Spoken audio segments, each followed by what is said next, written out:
আলহাজ মাওলানা রফিকুল ইসলাম খান এখন গুরুত্বপূর্ণ বক্তব্য রাখছেন।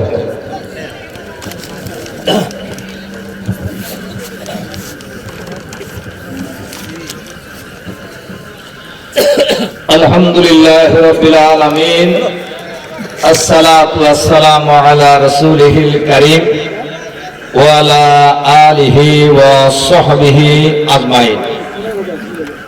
নেওরগাছা, শ্রীফলগাতি ও সোয়ার শ্রীফলগাতি সম্মিলিত কবরস্থান ও ঈদগাহ মাঠের উন্নতিকল্পে আয়োজিত আজকের এই বিরাট তাফসীরুল কোরআন মাহফিলের মাননীয় সভাপতি, এই এলাকার সম্মানিত ব্যক্তি, বিশিষ্ট ব্যক্তি জনাব আলহাজ শামসুল হক মন্ডল, সহসভাপতিত্ব করবেন আলহাজ মোহাম্মদ জামাত আলী শ্রীফলগাতি। আজকের এই অনুষ্ঠানের সম্মানিত প্রধান বক্তা, আন্তর্জাতিক খ্যাতি সম্পন্ন মুফাসসিরে কোরআন, বিশিষ্ট ইসলামী চিন্তাবিদ হযরত মাওলানা মোহাম্মদ আবু ইউসুফ মোল্লা। দ্বিতীয় বক্তা হযরত মাওলানা মাজিদুল ইসলাম সিরাজি সহ অন্যান্য ওলামায়ে কেরাম, সর্বজন শ্রদ্ধেয় মুরব্বিয়ানে কেরাম, সুধী মণ্ডলী, যুবক ভাই সব, পর্দার আড়ালের মা ও বোনেরা, আসসালামু আলাইকুম ওয়া রাহমাতুল্লাহি ওয়া বারাকাতুহু। আপনারা কেমন আছেন সবাই? আলহামদুলিল্লাহ। আপনি কেমন আছেন? আলহামদুলিল্লাহ। আমি একদম লক্ষ লক্ষ লোকের মিটিং এ এই কথাটা বলি যে ইমানদাররা সব সময় ভালো থাকবে, বিপদ মুসিবতে আলহামদুলিল্লাহ, লড়াইয়ের ময়দানে আলহামদুলিল্লাহ, বিজয়ের ময়দানে আলহামদুলিল্লাহ, আমরা মরার সময় বলবো আলহামদুলিল্লাহ। আলহামদুলিল্লাহ আল্লাহর কাছে খুবই প্রিয় শব্দ। আল্লাহ আলহামদুলিল্লাহ আল্লাহর কাছে খুবই প্রিয় শব্দ। সম্মানিত সুধী মণ্ডলী, মহান আল্লাহ তাআলার দরবারে শুকরিয়া, যিনি মেহেরবানি করে অনুগ্রহ করে আজকের এই নিয়ামতে ভরা বরকতপূর্ণ মাহফিলে আমাদের উপস্থিত হওয়ার সুযোগ করে দিয়েছেন। ওই মহা মনিবের দরবারে আমরা শুকরিয়া আদায় করি আলহামদুলিল্লাহ। আলহামদুলিল্লাহ। দরুদ ও সালাম আমাদের নবী ও নেতা জনাবে মুহাম্মদুর রাসূলুল্লাহ সাল্লাল্লাহু আলাইহি ওয়াসাল্লামের প্রতি। সম্মানিত সুধী মণ্ডলী, ভাই এবং বোনেরা, আমাদের প্রধান বক্তা বক্তৃতা শুরু করে দিয়েছিলেন, এজন্য আমি বেশি লম্বা বলবো না, কয়েকটা কথা বলেই আমি আমার কথা শেষ করব। আমি যদি আপনাদের জিজ্ঞাসা করি এই পৃথিবীর মালিক কে? আল্লাহ। এত আস্তে কইলেন যে মনে হয় সন্দেহ আছে। তাবারাকাল্লাযী বিয়াদিহিল মুলক ওয়া হুয়া আলা কুল্লি শাইইন কাদির। এই সমগ্র পৃথিবীর বাদশাহী রাজত্ব একমাত্র কার হাতে? আল্লাহর হাতে। এবং তিনি সর্বময় ক্ষমতার অধিকারী। সুবহানাল্লাহ, সুবহানাল্লাহ। সমস্ত ক্ষমতার মালিক হলেন আল্লাহ। আমাদের মালিক কে? আল্লাহ। বাংলাদেশের মালিক কে? আল্লাহ। এখানে আইন চলা উচিত কার? আল্লাহ। আল্লাহর আইন কি বাংলাদেশে আছে? নাই। অথচ বিশ্বনবী মুহাম্মদুর রাসূলুল্লাহ সাল্লাল্লাহু আলাইহি সাল্লামকে এই পৃথিবীতে পাঠানো হয়েছিল আল্লাহর আইন বিজয়ী করার জন্য। কার আইন বিজয়ী করার জন্য? আল্লাহ। আল্লাহর আইন। কোরআন শরীফ বলছে কি দেখেন, আমি কইলে তো হবে না, আমি কইলে কি হবে না। আল্লাহ তাআলা নিজেই বলছেন, হুয়াল্লাযী আরসালা রাসূলাহু বিল হুদা ওয়া দীনিল হক লিইয়ুযহিরাহু আলা দ্বীনি কুল্লি। তিনি সেই মহান সত্তা। কে বলতেছেন? আল্লাহ নিজেই নিজের কথা বলতেছেন, যিনি বিশ্বনবী মুহাম্মদুর রাসূলুল্লাহ সাল্লাল্লাহু আলাইহি সাল্লামকে দ্বীনে হক সহকারে, কোরআন সহকারে পৃথিবীতে পাঠিয়েছেন, যাতে মানুষের তৈরি যত আইন সমাজে চালু আছে সমস্ত আইনের মূল উৎপাটন করে আল্লাহর আইনকে বিজয়ী করতে পারে। সুবহানাল্লাহ। মুহাম্মদ সাল্লাল্লাহু আলাইহি ওয়াসাল্লাম কার আইন বিজয়ী করার জন্য আসছিলেন? মুহাম্মদ সাল্লাল্লাহু আলাইহি ওয়াসাল্লামকে আমরা নবী এবং নেতা মানি। কারা কারা? হাত তুলেন তো দেখি। আল্লাহু আকবার। আচ্ছা বলেন তো দেখি, মুহাম্মদ সাল্লাল্লাহু আলাইহি ওয়াসাল্লামকে যদি কেউ নবী না মানে তিনি কি মুসলমান হতে পারবে? না। পারবে? লা ইলাহা ইল্লাল্লাহু মুহাম্মাদুর রাসূলুল্লাহ সাল্লাল্লাহু আলাইহি সাল্লাম, আল্লাহ ছাড়া কোনো ইলাহা নাই। মাবুদ নাই। মুহাম্মদ সাল্লাল্লাহু আলাইহি সাল্লাম আল্লাহর বান্দা এবং রাসূল। কি ঠিক। তাহলে ইমান মুসলমান হইতে হলে আল্লাহর নবীকে নবী না মানলে কেউ মুসলমান হতে পারবে না। তিনি প্রধানমন্ত্রী হতে পারেন, এমপি হতে পারেন, মন্ত্রী হতে পারেন, ইমাম হতে পারেন, অনেক কিছু হতে পারবেন, কিন্তু মুসলমান হতে পারবেন না। ঠিক। মুহাম্মদ সাল্লাল্লাহু আলাইহি সাল্লামকে নবী বলে না মানে। না মানে। সেই নবীকে আল্লাহ তাআলা পাঠিয়েছিলেন আল্লাহর আইন বিজয়ী করার জন্য। তাহলে আমরা যারা মুহাম্মদ সাল্লাল্লাহু আলাইহি সাল্লামের উম্মত, আমরা কার আইন বিজয়ী করার চেষ্টা করব? বুঝে কয় কার আইন? আল্লাহ। আল্লাহর আইন। আল্লাহর আইন বিজয়ী করার জন্য আমাদের সবার চেষ্টা করা উচিত। ঠিক। সবারই কি? আমি অনেক জায়গায় কথাটা বলি যে দেখেন, একজন লোক যদি নামাজ না পড়ে, নামাজ পড়ার কথা কে বলছে? আল্লাহ। আল্লাহ বলছেন আনাকিমুস সালাহ, তোমরা নামাজ কায়েম করো। এখন নামাজ যদি কোনো ব্যক্তি না পড়ে তাহলে তিনি নিজে ক্ষতিগ্রস্ত হবে। আর আল্লাহর আইন যদি বিজয়ী না হয় গোটা সমাজ ক্ষতিগ্রস্ত হবে। নামাজ পড়ার কথা যে আল্লাহ বলছেন কোরআন শরীফে, ওই আল্লাহই বলছেন আন আকিমুদ্দিন ওয়ালা তাফাররাকু ফীহি, তোমরা আল্লাহর দ্বীন কায়েম করো, অর্থাৎ আল্লাহর আইন চালু করো। আল্লাহর আইন চালু করার হুকুম দিয়েছে কে? এই যে আমাদের হুজুর সহ আরো ওলামা ইকরাম আমি কিছু দেখতেছি, আরবি গ্রামার অনুযায়ী এটা হলো আমরের সিগা। আমার কথা কি আপনারা বুঝতেছেন? কিসের সিগা এটা? আমরের সিগা। আমরের সিগা মানে হলো নির্দেশ সূত্র। আল্লাহ নির্দেশ দিতেছেন মুসলমানদেরকে, তোমরা আল্লাহর দ্বীন কায়েম করো। এই ক্ষেত্রে কোনো মতলবের তৈরি করো না। তাহলে আল্লাহর দ্বীন কায়েম করার হুকুম কে দিছেন? কি বুঝে শুনে কয়েন? আল্লাহ দিছেন। দেখেন, আমাদের এই সমাজ, আমাদের এই প্রিয় জন্মভূমি বাংলাদেশ কত বছর হলো স্বাধীন হয়েছে? 54 পার হয়ে 55 বছর চলতেছে, কিন্তু চাঁদাবাজি কি বন্ধ হয়েছে? না। দুর্নীতি বন্ধ হয়েছে? না। খুনাখুনি বন্ধ হয়েছে? সন্ত্রাস বন্ধ হয়েছে? কেন হলো? আল্লাহর আইন এবং সৎ লোকের শাসন না থাকার কারণে। সম্মানিত সুধী মণ্ডলী, ভাই এবং বোনেরা, আল্লাহ সৎ লোকের শাসন যদি সমাজে চালু হয় তাহলে কি হবে? কোরআন কি বলছে?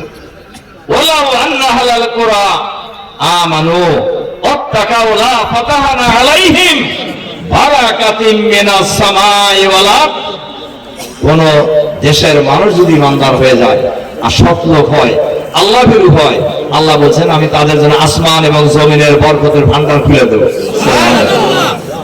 বরকতের ভান্ডারের চাবি কার কাছে? লাহু মাকালিদুস সামাওয়াতি ওয়াল আরদ। আসমান এবং জমিনের বরকতের ভান্ডারের চাবি আল্লাহর হাতে। সম্মানিত সুধী মণ্ডলী, ভাই এবং বোনেরা, সুতরাং আল্লাহ চাইলে সম্পদ বাড়ায় দিতে পারে না? পারে। পারে কিনা?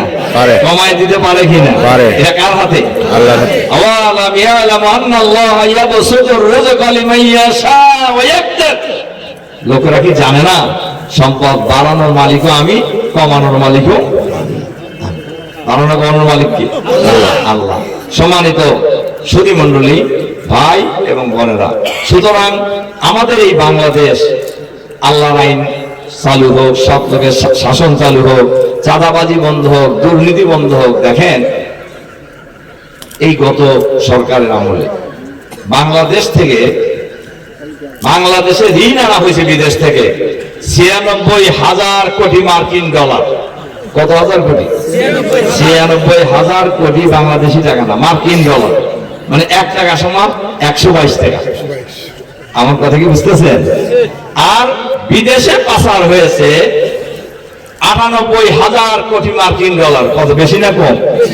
তাহলে যদি আপনি 1 টাকাও যদি ঋণ না আনেন, খালি দুর্নীতি বন্ধ করলে বাংলাদেশে এসে ভালো চলে। আমার কথা কি আপনারা বুঝতে পারছেন? সম্মানিত সুধী মণ্ডলী, ভাই এবং বোনেরা, সৎ লোকের শাসন ছাড়া আপনি যতই চিৎকার করেন দুর্নীতি বন্ধ করতে পারবেন না, চাঁদাবাজি বন্ধ করতে পারবেন না। আচ্ছা বলেন তো, চাঁদাবাজি বেশি লোক করে না কম লোক করে? দুর্নীতি বেশি লোক করে না কম লোক করে? আমি আজকেও কয়েকটা মিটিং এর কথা বলছি যে আমাদের সমাজে এই যে শেষরাসু আছে না কিছু, কয়টা চুরি করে? 100 টাকা, 200 টাকা, 500 টাকা, টেবিলের উপর যদি একটা মোবাইল দেখে এদিক ওদিক তাকায় দেখে, কেউ দেখলো কি রাস্তার পকেটে নিয়ে বাজারে নিয়ে 200 টাকা বেচে গাঁজা গুজা খায় চলে যায়, তাই কিনা? এই চোর যদি ধরা পড়ে কি করেন আপনারা? হ্যাঁ, কেউ বলতেছেন যে পাইকারি দেন, কেউ বলতেছেন যে বন ধোলায়, আবার কোন পৃথিবীতে কিন্তু এই টাইপের সোজা মারাও যায় না? কিন্তু আমার আপনার এই দেশের সম্পদ যারা হাজার হাজার কোটি টাকা লুটপাট করে বিদেশে পাচার করে তাদের কি শাস্তি হওয়া উচিত? কিন্তু এগারে কেউ ধরে, এগারে কেউ ধরতে পারে? আসলে যদি আপনার বেড়ায় যদি খেত খায়, সেই খেত খাওয়ানো কেউ টাকা দেবে? যারা সমাজে দুর্নীতি বন্ধ করবে তারা যদি দুর্নীতি করে আপনি বন্ধ করবেন কেমনে? আমি মাহফিলে এই টাইপের কথা বলি না সাধারণত, কিন্তু অনেক সময় বোঝার জন্য বলতে হয়।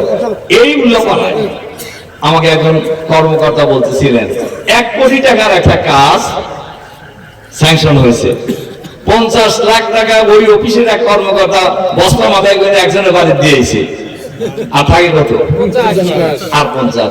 এই 50 আবার ওই যারা আনে নেওয়া করলো ওরাও কিছু নিছে, আবার যে কর্মকর্তা কেউ নিছে কিছু, এরপরে আরো এদিক ওদিক কিছু দিছে, তাতে আরো 30 গেছে, থাকে কত? হ্যাঁ, 20। এই 1 কোটি টাকার মধ্যে কাম হয়েছে 20 লাখ টাকা। তাহলে 20 লাখ টাকা যে রাস্তা হয়েছে, যদি 1 কোটি টাকা খরচ করতো তাহলে এরা 5টা রাস্তা হইতো না? বলেন হইতো কিনা? তাহলে এটা যদি আপনারা চান তাহলে সৎ লোক ছাড়া কি হবে? হ্যাঁ, সৎ লোক ছাড়া হবে? এটা বোঝার জন্য কি বেশি জ্ঞান লাগে? এটা বোঝার জন্য বেশি জ্ঞান লাগে না। এই জন্য আল্লাহর আইন এবং সৎ লোকের শাসন লাগবে। আল্লাহর আইন এবং সৎ লোকের শাসন কায়েম হোক এই দেশে। আপনারা চান না? চাই। দুর্নীতি বন্ধ হোক, এটা তো চান? চাই। চাঁদাবাজি বন্ধ হোক, এটা তো চান? চাই। চাই কিনা? এই দেশটা সুন্দর দেশ হোক, এটা আমরা চাই না? চাই। তাহলে চাইলেই কি হবে? না। আল্লাহ নবী কি চাইছে আর হয়ে গেছে নাকি? হয় নাই। আল্লাহ নবী তাইফে রক্ত ঝরিয়েছেন, উহুদের ময়দানে দান মোবারক শহীদ হয়েছে, অসংখ্য যুদ্ধের সেনাপতির দায়িত্ব পালন করেছেন।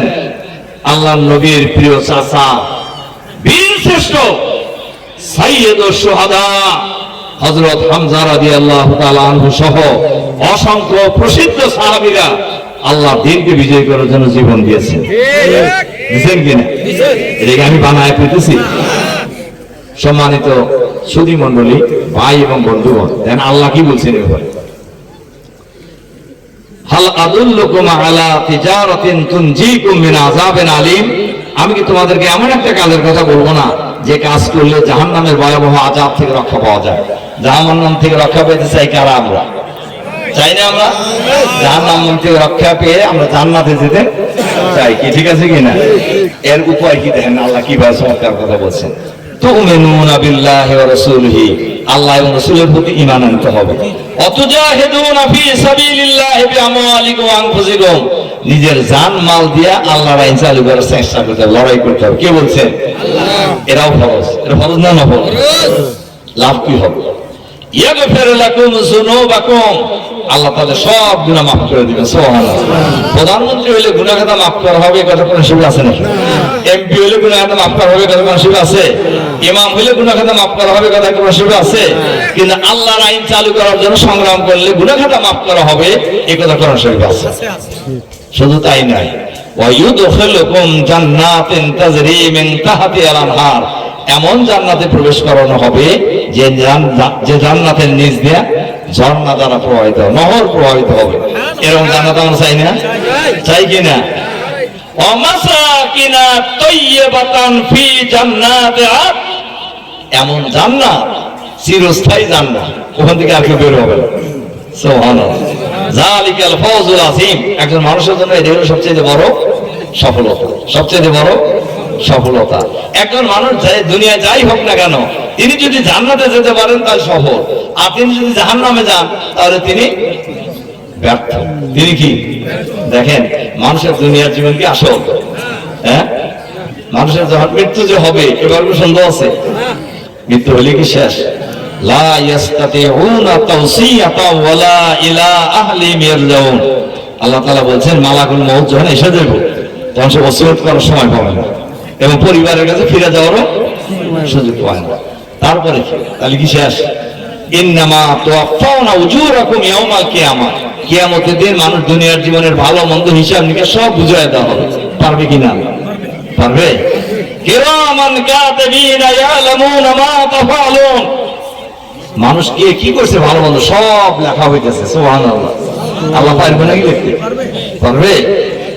আল্লাহ এত ক্ষমতাবান, আমি শেষ করে দিতেছি। ইন্নামা আমরুহু ইজা আরাদা শাইয়ান আইয়াকুলা লাহু কুন ফায়াকুন।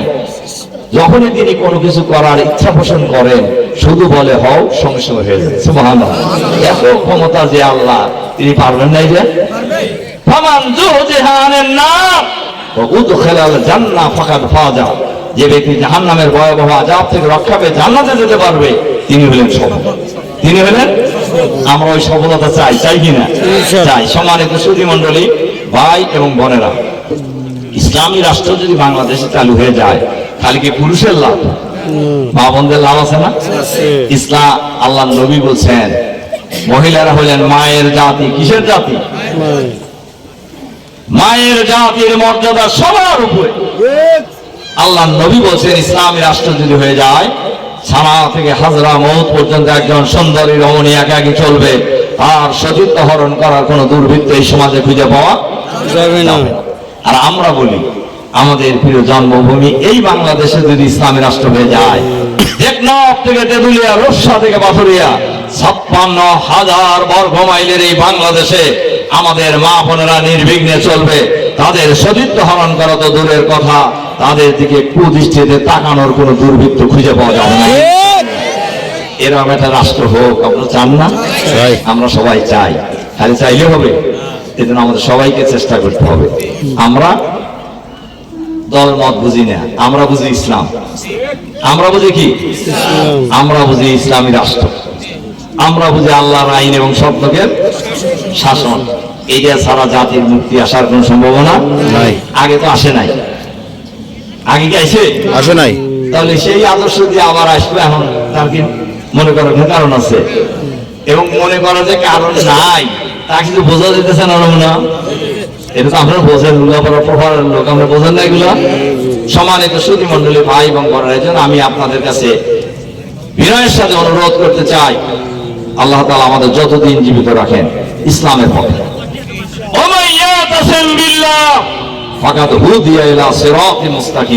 ইসলামকে আঁকড়ে ধরো। কে বলছেন এটা? ইসলামকে আঁকড়ে ধরো, এটাই সঠিক রাস্তা। কে বলতেছেন? আল্লাহ নিজে বলছে। ইসলাম যতদিন আল্লাহ আমাদের জীবিত রাখেন ইসলামের পক্ষে থাকবে, যতদিন জীবিত রাখেন কোরআনের পক্ষে থাকবো, যতদিন জীবিত রাখেন আল্লাহর আইনের পক্ষে আমরা থাকবো ইনশাআল্লাহ। কি ঠিক আছে? রাজি আছেন আপনারা? সম্মানিত সুধী মণ্ডলী, ভাই এবং বোনেরা, সব শেষে আমি আপনাদের জন্য দোয়া করি, বিশেষ করে মা বোনদের জন্য আমি দোয়া করি। আপনাদের কাছে আমি দোয়া চাই, আপনাদের কাছে আমি দোয়া চাই, মা বোনদের কাছে আমি দোয়া চাই, যাতে করে আমাদের এই প্রিয় জন্মভূমি বাংলাদেশে জীবনের শেষ মুহূর্ত পর্যন্ত আমরা লড়াই করে যাব, চেষ্টা করে যাব আল্লাহর আইন এবং সত্যকে শাসন কায়েম করার জন্য ইনশাআল্লাহ। ইনশাআল্লাহ আল্লাহ তাআলা আমাদেরকে সেই তৌফিক দান করুন, আমিন আমিন। এই কটা কথা বলে আপনাদের প্রতি আবারও আন্তরিক সালাম এবং মোবারকবাদ জানিয়ে আপনাদের সুস্বাস্থ্য এবং সার্বিক মঙ্গল কল্যাণ কামনা করে আমার কথা এখানে শেষ করছি। বক্তৃতা একটু লম্বাই হয়ে গেল, মানে একটা বলতে গেলে আমার করোনা তারটা এসে যায়।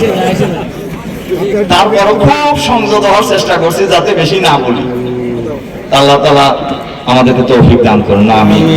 আরেকটা কথা বলা দরকার যে এই টাইপের প্রোগ্রামে তো আমরা সবসময় ঘোষণা দিয়েই বলা হয় এটা দেবো ওইটা দেবো, কিন্তু আপনারা জানেন নির্বাচনের শিডিউল ঘোষণা হওয়ার কারণে এই টাইপের ঘোষণা দিয়ে কিছু বলার সুযোগ নাই। তবে আমি আপনাদের এই কবরস্থান এবং মসজিদের সাথে, কবরস্থান আর কি মাঠ, ঈদগাহ মাঠের সাথে আমি আসি এবং থাকবো ইনশাআল্লাহ আপনাদের সাথে। আর আপনারা না আমরা তো বেশি দূরে না, একই এলাকা, নদীর এপার আর ওপার এবং একই জায়গা বলা যায়। এখন আর নদীর এপার আর ওপার নাই, আছে সব এক হয়ে গেছে ব্রিজ হওয়ার কারণে। হ্যাঁ, সব এক হয়ে গেছে। যেমন আমার বাড়ি থেকে হাইওয়ে থেকে আমার গ্রামে যেতে আগে অনেক সময় লাগতো, ব্রিজ হওয়ার কারণে এখন আর বাড়িতে যেতে সময় লাগে 5 থেকে 7 মিনিট। আবার এই পাড়ায় আমার একটা বাড়ি আছে, জানেন তো আপনারা? হ্যাঁ, আমার বড় ভাইয়ের বাড়ি এই পাড়ায়, এটা তো জানেন আপনারা। আমাদের খান সাহেব বলতেছে আমার বাড়ির কাছে, আমার বাড়ির সামনে এটা আমাদের আর এক ভাই ওনার বাড়ির সামনে। কাজেই আমি কিন্তু আপনাদের এলাকারই মানুষ, আমি আপনাদের এলাকারই মানুষ, কাজেই এলাকার মানুষ হিসাবে একটু বেশি দাবি করতে পারি না? বলেন পারি কিনা? এই অধিকার আমার আছে কিনা? অথবা আপনাদের আমার প্রতি অধিকার আছে কিনা? বলেন। আপনাদের সবকিছু বলার অধিকার থাকবে ইনশাআল্লাহ। ইনশাআল্লাহ আমার কাছে যাওয়ার জন্য কোনোদিন প্রোটোকল লাগে না। আমি আপনাদের একটা কথা বলে যাই, আমি ছাত্র জীবন থেকে শুরু করে পর্যন্ত উল্লাপাড়ায় প্রায় 1 থেকে 1.5 হাজার লোকের আমি চাকরির ব্যবস্থা করেছি, সরকারি বেসরকারি। কোনোদিনও কাউকে বলি নেই আপনি কোন দল করেন। আমি যখনই দেখছি উল্লাপাড়ার মানুষ, আমি একটু বললেই চাকরিটা হয়ে যায়, আমি কোনোদিনও বলার ক্ষেত্রে 1 মুহূর্ত দেরি করিনি এবং আমি এটা করেই যাব ইনশাআল্লাহ। ইনশাআল্লাহ আল্লাহ তাআলা আমাদেরকে সেই তৌফিক দান করুন, আমিন। আসসালামু আলাইকুম ওয়া রাহমাতুল্লাহি ওয়া বারাকাতুহু।